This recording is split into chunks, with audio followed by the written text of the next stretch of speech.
नृत्य देखने वाले की आंखों को कान बनाने की कला है राजकुमारी उत्तरा। महाभारत में एक प्रसंग आता है जब धर्मराज युधिष्ठिर ने विराट के दरबार में पहुंचकर कहा है, हे राजन, मेरा नाम कंक है, मैं द्यूत विद्या में निपुण हूँ, आपके पास आपकी सेवा करने की कामना लेकर उपस्थित हुआ हूँ।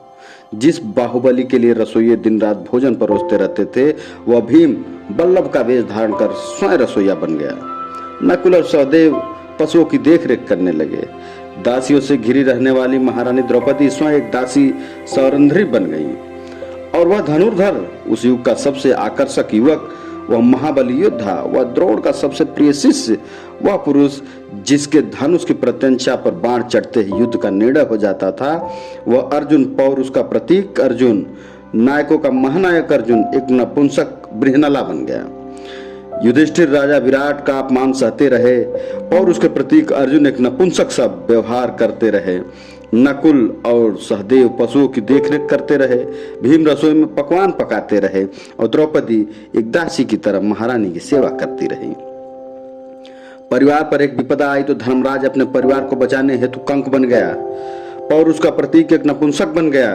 एक महाबली साधारण रसोईया बन गया। पांडवों के लिए वह अज्ञातवास नहीं था।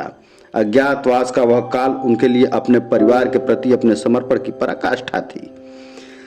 वह जिस रूप में रहे, जो अपमान सहते रहे, जिस कठिन दौर से गुजरे, उसके पीछे उनका कोई व्यक्तिगत स्वार्थ नहीं था।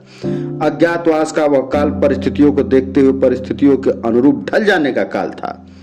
आज भी इस धरती में अज्ञातवास जी रहे ना जाने कितने महायोद्धा दिखाई देते हैं। कोई धन्ना सेठ की नौकरी करते हुए उससे बेवजह गाली खा रहा है क्योंकि उसे अपने बच्चों की स्कूल की फीस भरनी है।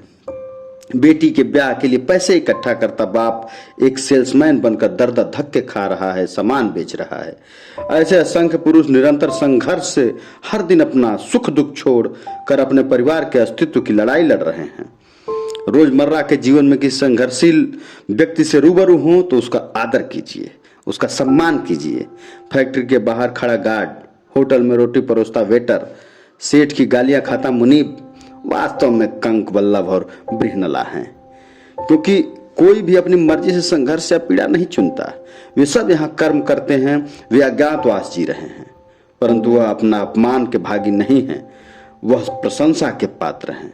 यह उनकी हिम्मत है, उनकी ताकत है, उनका समर्पण है कि वे विपरीत परिस्थितियों में भी वहां डटे हुए हैं। वह कमजोर नहीं हैं, उनके हालात कमजोर हैं, उनका वक्त कमजोर है।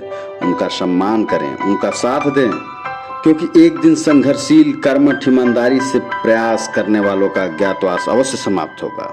समय का चक्र घूमेगा और बृहनला का छद्म रूप त्याग कर धनुर्धर अर्जुन इतिहास में ऐसे अमर हो जाएंगे कि पीढ़ियों तक बच्चों के नाम उनके नाम पर रखे जाएंगे। यही नियति है, यही समय का चक्र है, यही महाभारत की सीख है। धन्यवाद।